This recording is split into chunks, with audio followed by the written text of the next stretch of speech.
Give everybody the high level overview of like who you are, what you do, what you've done, how the hell you've done it in 23 years of life. I actually went and served a church mission and I lived abroad for a year. When I came home, I was in school and I had all these different outside influences pushing me different directions. And I had like an internal battle for a couple of years of what route I wanted to take. I finally came to a point of decision where I decided to drop out of school and pursue an education in investing.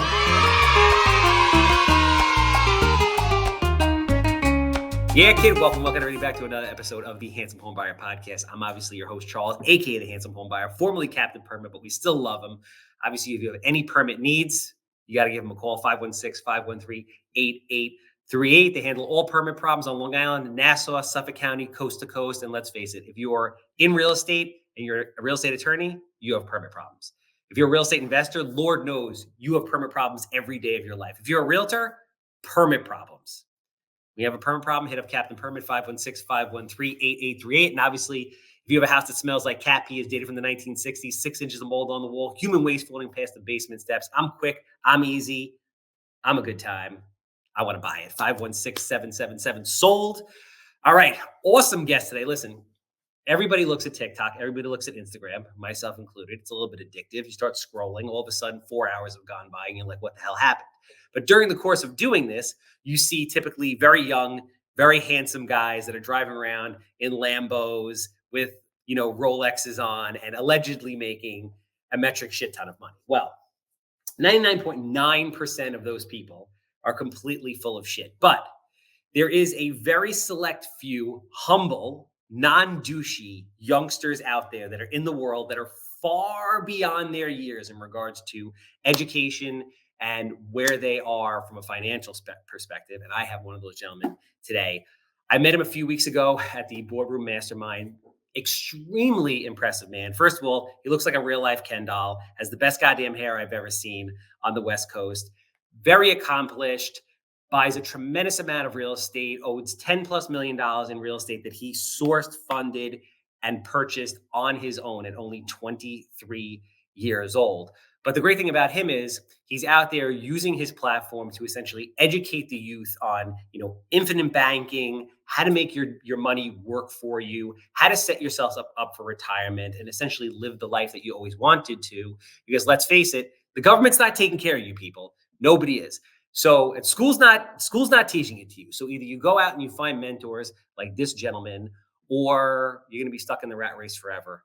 And nobody wants that. So let's get out of the rat race. Let's bring on today's guest, Carson Herlean. Thanks for having me, man. That was an amazing intro. I was going to say, have you ever gotten an intro that went anywhere like that? No, that was amazing. Yeah, you crushed it. That was impressive. I feel like you overhyped me too much. I'm planning on under promising and over delivering with this. So there you go. Let's get into it. So real quick, 60 seconds, give everybody kind of like the high level overview, because you do a lot of shit, which we're going to dive into every aspect of what you do because it's super interesting. But give everybody the high level overview of like who you are, what you do, what you've done, how the hell you've done it in 23 years of life. Yeah. Well, you actually hit it on the head. Whenever I intro myself, I say kind of what you said. I was young, making a lot of mistakes, as most young people do. But at 18, I did one thing right. I actually went and served a church mission, and I lived abroad for a year. But when I came home, I was in school, and I had all these different outside influences pushing me different directions. I held in one hand what you said, the traditional route, schooling, the job 9 to 5, the rat race, and corporate America. And then in this hand, I was holding real estate investing. I saw other business owners pursuing their dreams in entrepreneurship. And I had like an internal battle for a couple of years of what route I wanted to take. I saw all my friends going down this route. And I finally came to a point of decision where I decided to drop out of school and pursue an education in investing and making money work for me. And since then, my life's changed dramatically. I'm far above my peers in most financial things, and they're now coming to me for different advices on how to manage their funds, how to buy their first rental property, and things like that. And so really briefly, I had a very traditional situation growing up, going to school, and things changed for me in my mindset, and I took action on it. And it led me to taking a few different routes. Go for it. So were you in school and actually dropped out of college? Like what happened there? Yeah, I was in school and I was learning how to buy rental properties, and I bought my first probably 3. I then started learning about different ways to get financing through a strategy called infinite banking. And I was like, what am I doing at school? I'm flipping these houses. I'm learning about better ways to manage money. I'm doing nothing in school. So I dropped out right off the bat. I knew what I was doing and I went and started 10xing what I was doing prior. So let's talk about that for a second because I mean, A, you're obviously extremely far more mature than the average 23-year-old. That's not debatable. When I was 23 years old, the only thing I wanted to do was surf and work in the mall and meet as many hot girls as physically possible. So you're on another level there. But what I'm curious to know is, I mean, listen, 20s is a very difficult time for the overwhelming majority of the world. I actually refer to the 20s as your worst decade. It's a time of extreme inner turmoil. You're trying to figure out who you are, where Mhm, you're going, how you fit in the mhm. world. You're not a kid anymore, but in some cases you're not quite an adult. And here you Yeah, are, A, having the clarity to be like, you know what, I'm not happy. B, actually having the guts to just make that decision. So I'm curious to know about your mindset with those two, three things. The third is, you know, what was your support system? Like, what did your family say? There's a lot of people mm, that end up getting mm, stuck in situations or doing things or getting involved in careers because their parents want mm. that for them.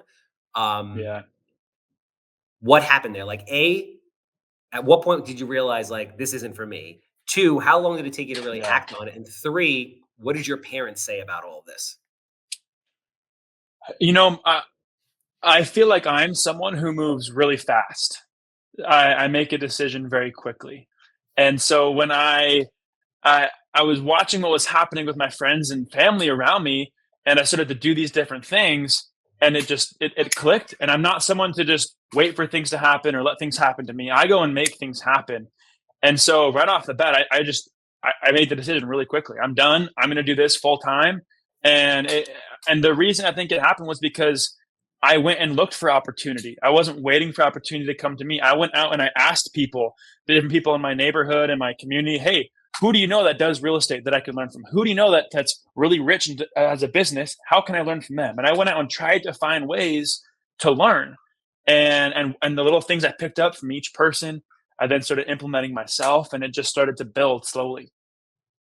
So what did your family say during this process? Like you come to your Yeah. parents and you were like, hey, like where were you going to school? Were you going to community Well, it's college? Where were funny. you going? Well, it's really funny. I was at a university in Utah, and my mom and dad are in different sides of it. My mom's like, "No, you need to get your degree. What are you doing? Like, I get this is cool and stuff, but like, you need to get a degree." Still to today, last week, I was on the phone with her. She said, "You should consider going back and getting a degree." It's really funny, but my dad's the opposite. He's an entrepreneur himself too, and so he's like, "Yeah, if go for it. I'll go all in. I'll help you. Whatever you need. Like, I want to help you learn how to do this, and you should go all in on doing this." And so it's funny. I have kind of both perspectives in my ear. Yeah, no, it's there. And listen, kudos to you. Like, taking action is really 95% of it. Because obviously everybody, messes up. Everybody has growing pains. But the faster you move and the faster you work through that, the quicker you succeed. And it's just part of the process. It's like you get to a certain Yep. ceiling, you break through, you mess up, you mess up, you mess up, you like fail to succeed. So, I mean, I give you a lot of credit with that, man. So, essentially out of the gate, was it real estate that you were making money at? Because I know that you're very, very big into infinite banking. And infinite banking is one of those things that like people feel like they know, but they really don't. I myself am fascinated and I'm looking forward to learning Yeah. about it on this podcast because, I saw a Yeah. TikTok video 6 months ago on Rockefeller and how he basically concocted this, setup about 100 years ago so that his family could never go broke because he didn't trust the future generations to not blow all the money that he made. So I Yeah. don't know if it's exactly like that, but that really sparked my curiosity. And that's what I think. And I think that's what a lot of people believe. So I would love to hear all about Yeah. infinite banking, how it works, and then how you're involved in it. Yeah. Well, kind of like I mentioned, I was going to different people asking what I can learn from them. And one of them was an infinite banking teacher, one of the largest infinite banking coaches in the country. And so I was able to get tight with him and learn everything he was doing. And then I started implementing it myself. Then I was like, well, sweet, this is amazing. How can I teach this to other people too? And so I ended up actually joining his team and working with thousands of people teaching this strategy. And so to me, it's very simple. I think there's a lot of different people talking about it and it can be complex, but to me it's simple. when I look at it, I think, well, hey, all of us create value in the world. We all go out and we make money. And when that money comes into our personal economy, it has to go somewhere, has to flow somewhere. And so our money can only really do two things. It can be used and spent and consumed, or it could be saved to then just be consumed in the future. And so the concept of infinite banking is adding a middle account to all of those different transactions. And this middle account is that specially designed whole life policy. And this whole life policy plays a role where it's going to save your money, still be available for you to utilize, so you're not, cash poor, but it also is going to be making your dollars working in different ways at the same time. And so, your greatest financial need, especially as an entrepreneur, is having liquid capital, having money available, and using it. But if you just spend it, it's gone. And so, the idea of infinite banking is not changing what you spend your money on or what you even invest in. It's just where your money resides while you do those things. And so if you can build a specially designed policy that's max funded, it's an amazing storehouse of your money is really all it is. And so, yes, you'll have different advantages like tax advantages and some protection and risk mitigation. But if you look at storing money in life insurance versus a bank account or any other asset you keep money, over the long term, 10, 20, 30 years, you will see a massive benefit on your dollar because it's doing multiple things at the same time. And so it's not an investment, it's not a payment you have. It really is just kind of how your money flows and find more efficient ways to use it. And so really quickly, that's infinite banking in a nutshell. And that's what I do. So personally, all of my income, I run into these policies. It's stored here. It's now tax-free, guaranteed to grow. It's safe if I was ever in a lawsuit or judgment lien, the economy crashes, my money's safe. It has a death benefit in case something happens to me, and it's still liquid. So now I can take these dollars out and go buy rental properties, bring the cash flow from these rentals to just refill my policy, and then just rinse and repeat the cycle. It's just all flowing through this vehicle instead of a traditional bank account. Does that make sense? It does. I mean, listen, everything you say makes perfect sense. I would love for you to dive deeper so I understand it better because like there just seems like Yeah. a lot of nuanced things that goes on that I don't think people truly understand. Yeah. So, So I mean, I the biggest thing also that you pointed out, sorry to cut you off, but I think this is really yeah, important yeah, for people to understand is yeah. time is so valuable because compound interest is the craziest thing ever. So, I've had conversations with people that, just have a baby and I was like, hey, listen, you just had a kid. If you can scrape together $5,000 or $10,000, throw it in a self-directed or something like that. If you can get 8, 9, Yep. 10% interest, even if you didn't if you didn't add to it, what that would turn Mhm. into by the time that your child is 60 years old is mind blowing. So like compound interest is so powerful. And if you're lucky Mhm. enough to be young like you, or if people are young and learn from you and they have the advantage of time, I mean, buying one of these policies and investing the right way with compound interest can just explode your wealth. Yep. 100%. Albert Einstein said compound interest was the eighth wonder of the world. It's the heartbeat of building wealth. And so I think for how these policies are structured, there's actually a way I kind of look at it. Have you ever heard of the analogy like, hey, if you would you rather take $1,000,000 today or have a penny and double it every day for 30 days? Of course. Have you heard that Yeah, before? yeah, of course. Y- The penny is more Yeah. valuable. Yes. Yeah. Um, So a penny doubling every day over 30 days ends up being 5.3 million versus yes. just getting $1,000,000 up front. And so the compound interest aspect of that's exactly right. That's the power of it. So really dive as deep as you feel comfortable diving on how these policies work, why people come to you, what are the benefits, how is it structured, how do you decide the size, like, the ins and Mhm. outs of basically how it works. Mm. So when I look at infinite banking, there's a couple ways I look at it. It is a process of how your money moves, like I said earlier. And I Yeah. think that's very hard for people to understand because they think, oh, you're getting life insurance, that's a product you're buying, like that's an investment, it gets you a rate of return. And all those things are kind of correct, but we're not really building a policy to do that because whole life insurance, in terms of a rate of return, is not going to be great. You get a much better rate of return than anything else. The point of the life insurance vehicle is it is a liquid asset that is still growing and it's still accessible. And so it allows you to pull funds out while your dollar's still sitting there and compound, and you can go make that money work for you and have money working at the same time. And so you can do that for anything besides investing. You could be financing things through this. For example, if you wanted to go buy a $25,000 car and you had the cash right now, you could spend it right now and pay for the car. But then you just lost the ability to ever earn on that $25,000 ever again. It's gone. And you do compound interest, 25% earning at 6% for 50 years. That's hundreds of thousands of dollars you're losing by spending it. And that's what I think the most Americans don't realize what they're doing. And so what we're doing instead is we're going to have that $25,000 go into our policy. So now it's going to sit inside the policy and compound forever. We will then leverage it, take out a loan against the policy, go buy the car, and then pay ourselves back. And now this 25 is going to compound the rest of our life, and we have the car fully paid for. And so when I brought up the compound interest idea of doubling the penny for every day, the same math applies. If you put a penny every day, doubling for 30 days, it grows to 5.3 million, I believe. But if you take out $100 on the 15th day and $100 on the 25th day because you need it for something, after 30 days, your account only gets to 2.4. So there's $3 million of compound interest you lose by just taking $100 out 2 times. And so that shows you that not just compound interest is important, but uninterrupted interest where nothing's touching it. It's only compounding. And that's what the whole life policy can be. Because once that 25K goes in there, it's now going to literally compound uninterrupted your entire life. And then whenever you want to take money out, instead of just taking it out and using it, it's going to sit there or taking it out and using it. You're going to take a loan against it, use the funds and pay it back.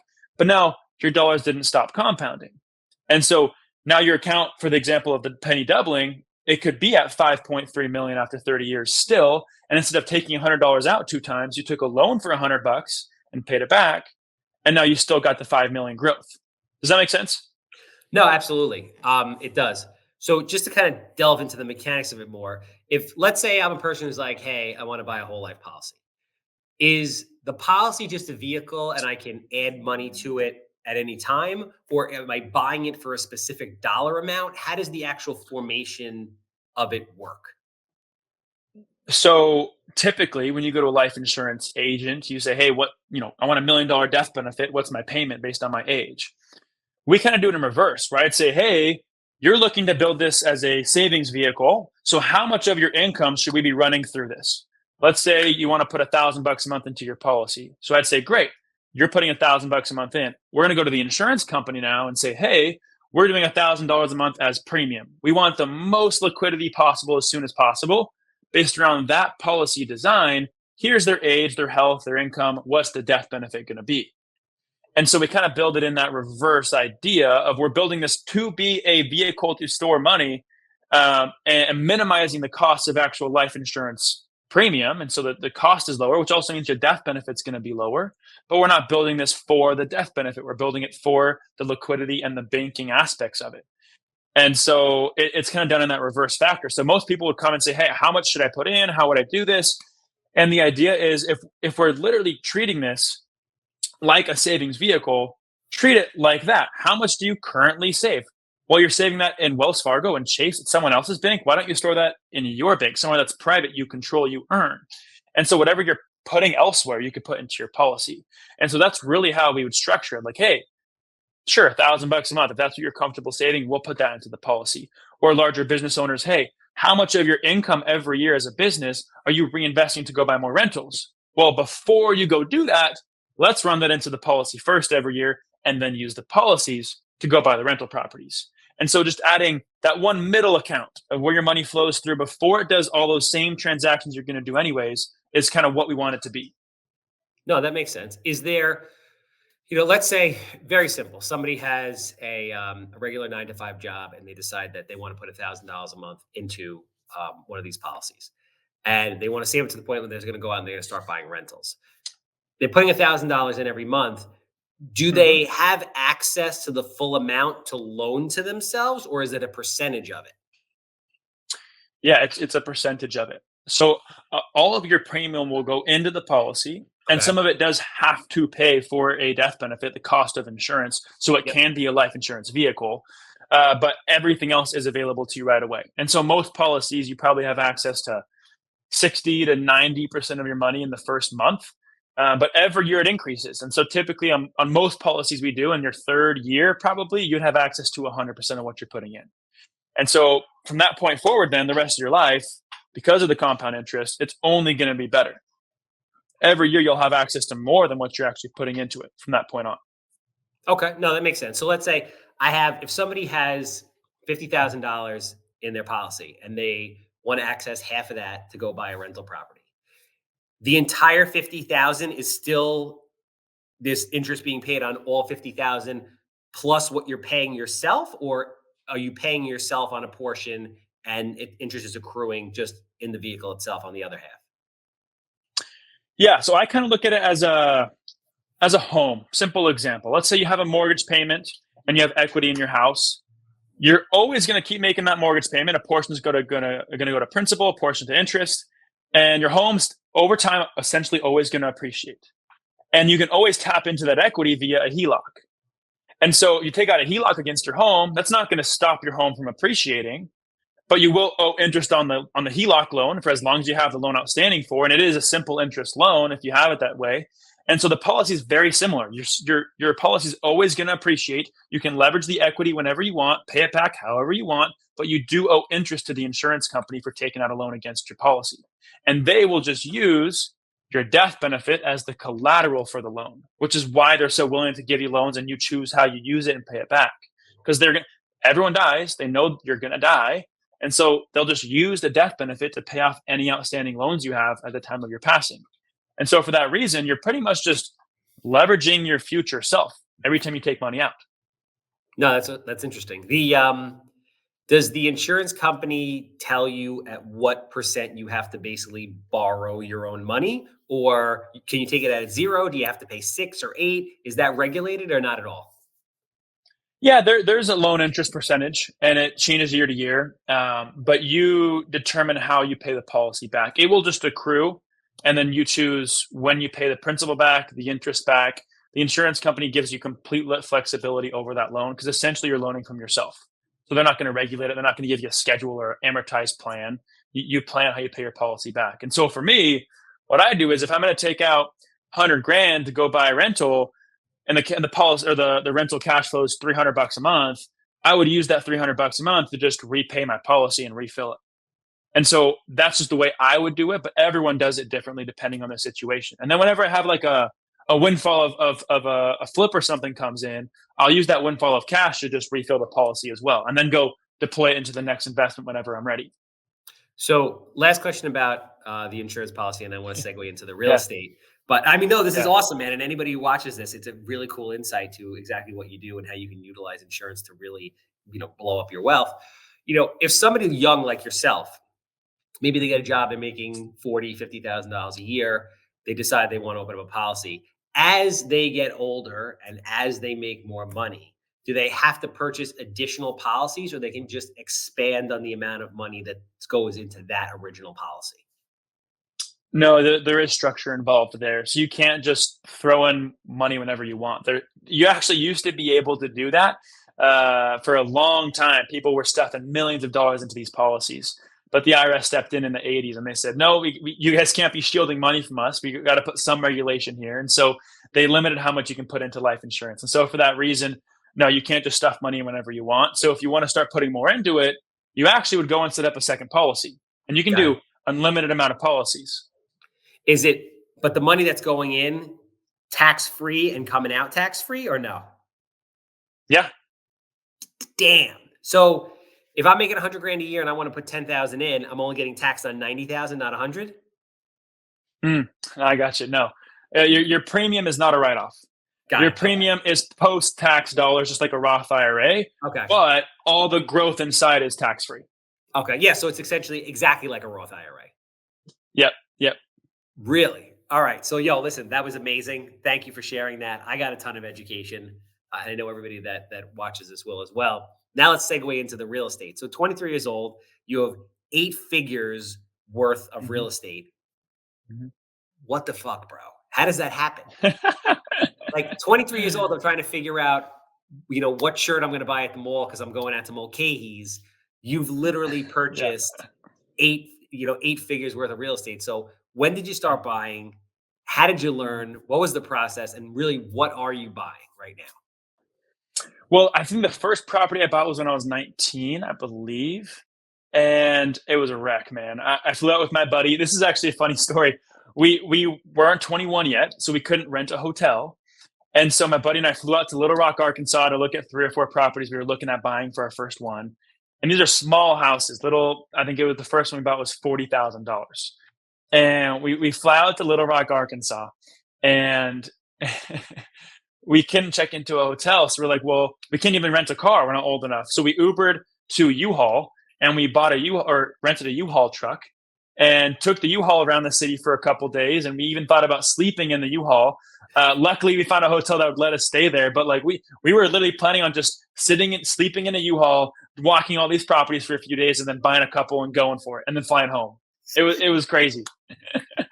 And so we just did it. I mean, we just figured it out. And the first house we bought, I know we're sitting on the front porch with the realtor and with the seller, and she's like this old lady, and she's like, "Please, I need to move in with my kids. Please buy the house for me." And it was like a very interesting situation because I was like, "Well, I thought real estate was just a money game," and I actually was sitting on the porch with the owner, and I realized like this is someone's life that I'm taking from them by buying the house. Not taking from them, but I'm buying their house, and this is going to help them. And that blew my mind as well. That same trip, I was like, well, real estate's actually a little bit different than I thought it was. There's more involved here than just numbers. And so, that was a really fun experience that first time going out in Little Rock and buying a house. And now I'll never buy a property in Little Rock ever again after my experience there. And the few houses we bought, I'm never buying again. But it was cool. Good experience. What did you ultimately end up? You bought it and ultimately ended up selling it, or you have it and you're like, just never again? No, we bought 4 properties there right off the bat. I had no experience. We just like, oh, these numbers probably work. Let's do it. Why not? We put together, a few $1,000, got a hard money loan to do it, and we just went for it. And the first property took like a year and a half to sell. Because they would offer and we'd be like, we want more. Who knows? We just wanted more money, and so we kept countering for more, and then no one ended up buying it. It was on the market for like a year. And so we were just stupid trying to figure it out, trying to get our money back. And then the next couple we ended up burning and holding as rentals. And those ended up getting countless different times where our property manager would go out there and there'd be people with guns on the property, like telling them to get off our lawn. And it's like our house. And then we tried to do a flip and the contractor screwed us. We lost like 50 grand on the deal. And so it was just like chaos in Little Rock for like a year. And we're like, we're never buying here again. Yeah, I mean, the crazy thing is today, parts of Arkansas are like really blowing up, but yeah, Little Rock. I mean, you learn these lessons. You're 19 years old. Listen, the biggest thing is that you had the guts to go out and do it, which is literally 85% of the Yeah. battle. And Yeah. you learn through the process. And fortunately, it wasn't a crazy amount of money. You put down, a few $1,000s, like you said. You're buying houses for 40,000. Which, I mean, I'm in New York. The median sales price is like 750,000. You're in California. I can only imagine it's probably like Same a thing. million. Yeah, it's Yeah. crazy. Yeah. So it's crazy to see that you could buy houses for 10, 20, 30, 40, $50,000. So did you have a strategy like you're going to flip houses, or you're just like, I'm going to buy real estate and we're just going to figure it out?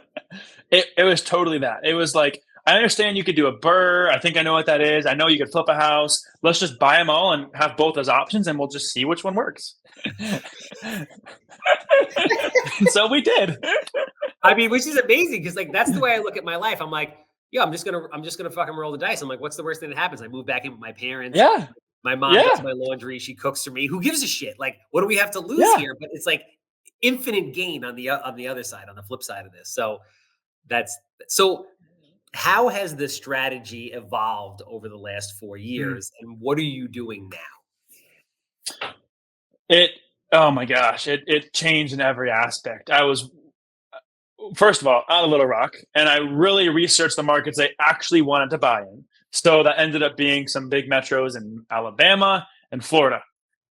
And that's it. I'm staying in the same markets where I actually have relationships. I know the realtors, I know the contractors. I'm doing the same house every single time, same type of deals, and there's a way more structure and process involved. But that slowly happened, and it slowly happened because of the relationships I was starting to build. Once I found one good realtor in one market, I'm like, okay, I know you, I trust you. I will let you walk any property I get, and we'll pay you for everything we do. Like I'll trust your opinion on the rehabs. Like she knew what she was doing, and it helped me gain confidence in those markets and confidence in what we were buying. And then we started to see some wins, some deals that were going well, and then we just 10x it. Okay, we got a system. Let's go all out. Let's go raise money. Let's go buy more. Let's do bigger projects. Let's do multifamily. But everything we've done still to this day is mainly the BRRRR method. We're not ton into flipping. A lot of BRRRRs because we want to hold the rentals long term. And so we've been a lot of BRRRR and sometimes even turnkey rentals as well now at this point because we do have the cash to do so. So, what's the financing structure of these? Are you bringing in equity partners? Are you using just your own money and then using hard money and then putting long-term financing on them? What is the structure of this? Yeah, we're just getting hard money from banks, financing the majority of the purchase and the rehabs, and then we'll refinance out on a DSCR loan. And at that point, we'll have in terms of money we've raised, we were putting our own funds into these deals for the down payments and floating the rehabs. And we got to the point where it's like, well, if we want to do 10 more of these, we need more money. Yep. And so that's when we went and raised money. And they were awesome friends and family, people in our community, and people I actually set up policies for. Were like, hey, I set up my policy. I have 50 grand sitting there in cash value. What should I do with it? And I'm like, I got a deal for you. That is brilliant. It was awesome. And so that became the model. The past 2 years, all the money we've raised has been from people I set up policies for because they wanted to now make that money work for them out of the policy. And so it kind of became a two-step factor of setting them up policies, offering them opportunities to invest. And if they didn't want to, great. And that's fine. But we ended up raising money to do those different deals in that manner. And they were just debt servicing. They weren't equity partners, any of them. So we've been able to hold all our equity. We just don't have as much cash flow from the rentals because of the debt, but that's fine. I mean, for us, we have time. We're young. And so it's like, I want to amass 2,000 properties at 100 million of real estate in the next couple of years. And so then I just have to sit on it and wait for the debt to be paid off by my tenants. And then I'm good. And so the object now for me is I don't need to flip and make all these different deals. I just want to buy as much real estate as possible. So are there situations where these people end up staying in a little bit longer term because the value you created from where you purchased it to where ultimately it can be refied isn't the Mhm. delta is not enough to take all these people out? So do they have to sit in it a little bit longer and possibly wait for a second refi 3 to 5 years down the road? No, I think we've done a good job. Almost everybody gets their money back. So Like at the refi point. yeah, at the refi point, we've been able to get some really good deals. We're very particular with the deals we do when we are raising money because we understand that's their investment. We want to make sure the money works and the deal works for that amount. But we're trying to. And then if we don't have enough to pull out and pay everyone back, we're leaving our money in the deals anyway half the time. So we'll just pay them back and leave our own funds in the deal. Bro, I don't know if you realize how brilliant that model is. I don't know if you're giving yourself enough credit because when we were, when you were presenting, you're like, I don't know what the model is. And I'm just like, I just heard it. I'm like, that is the model. It's like, you're going to be literally the guru of life insurance policies, which is amazing benefit to people that buy them. And then you're going to basically make money selling these policies. Then these people are going to Mhm. have money in there that's earning interest. Then you're going to go to them and Mhm. give them an amazing opportunity to get possibly double-digit returns while the Mhm. money continues to grow in there to fund your Mhm. real estate projects, right? Which real estate everybody loves. It's secure, it's tangible, you can touch it, see it, smell it, whatever. They're not making any more of it. And it's freaking amazing. So the more policies you Yeah. sell, the larger your Mhm. potential investor base is, the more properties Mhm. you can buy, the wealthier you become. And Mhm. you're literally making money on both sides of the equation, Mhm. and everybody involved is benefiting. You summed it up. That's exactly right. Yeah, it's a perfect model. It works really well for us. Did you have that? Like, did you realize that? Is that the plan now, or Are you just doing that instinctually and not realizing how big that can be? Well, I think I've just been doing it out of instinct, needing to raise money and seeing this as an opportunity. So I'd start blasting out emails to people who I've set up policies for. And now it's become like, okay, this model works. And now I'm like, hey, I've talked to literally over 2,000 people across America about infinite banking, and I understand how the average person thinks about money, and it's Yep. not good. How the average person saves, it's not good. But I've also learned I don't love talking to people who are 50 and 60 who have saved no money. They have no money to the name and they're trying to figure out what to do. It's not Yeah, my that's favorite hard. cup of tea, and that's fine. But I love talking to people who are in their 20s who are eager to learn this stuff. And so the model for me has switched to like, I don't want to sell a policy to everybody and focus on infinite banking to everybody. I want to niche it down to like, hey, you're 25, you have a good job, you want to learn how to save money, right? How to buy real estate. That's what I do. And those are the type of people I want to start reaching out. People who are 20 to 35, who are young and have the ambition to do these things and the desire to learn this stuff. And so I want to just show them what I'm doing, help them implement it themselves, and hopefully we all make money and bring value to each other. Yeah, that is 100% it, man. Like the more people you help and the more policies you sell to help these people, the more money you're going to make there, and B, the bigger the investor pool to be able to put these people's money in and further make them more money. That is freaking brilliant. I don't know if anybody else is doing that, but that Mhm. is wild at scale. That's an amazing, amazing model. Yeah. So, I mean, listen, kudos to you, man. I'm super proud of you. That is, I mean, I really wish I had half of what you had going on at that age. Forget it. I would definitely be retired and be checked out at 44 at this point. But last question is kind of, what's the future? Is it more of the same? And then obviously, if anybody's looking to get in touch with you who's interested in purchasing a policy like this, how do they do so? Yeah, for me, I think the future is I want to teach this stuff that I'm doing. I Every time a buddy comes to me and is like, "Hey, I saw you post about this. Can I do it too?" That lights me up. And I love those conversations. And so I've realized that over the past few months, and that's the direction I'm heading, is I want to show other entrepreneurial minded people how to do this. Because there's so many people out there who talk about real estate and investing and wealth management who are people in their 50s and 60s talking down to people in their 20s. But there's no one who's in the midst of it in their 20s talking to other people who are in their 20s and 30s. Like there's no one. And so that's what I want to be doing. And I think there's an awesome opportunity out there to do that for myself and a lot of people who want to have someone to relate with and they can do this with. And so that's the direction I'm going. And for those of you who want to send your kids to me, if you're listening, or yourself and you want to learn what I'm doing more, you can follow me on any platform. I like to make it super simple. Just email me or DM me, text me. I want to make it super simple to be able to talk with one another. I don't want to have a lot of different things going on or go to a website and go to links. And so look up my name on social media, Carson.Herlean. You'll find me anywhere and DM me. Let me know your thoughts on this podcast. If you have questions, if you want to just chat about what I'm doing, I'd love to get to know anyone who wants to learn more what I'm doing. Bro, this is awesome. Like I said, super proud of you. Very, very impressive. I'm really looking forward to watching your success over the decades to come. Obviously, I'm the handsome home buyer. If you have real estate anywhere in New York, I'm easy. I don't care what it is. I want to buy it. 516-777 sold. That's a wrap.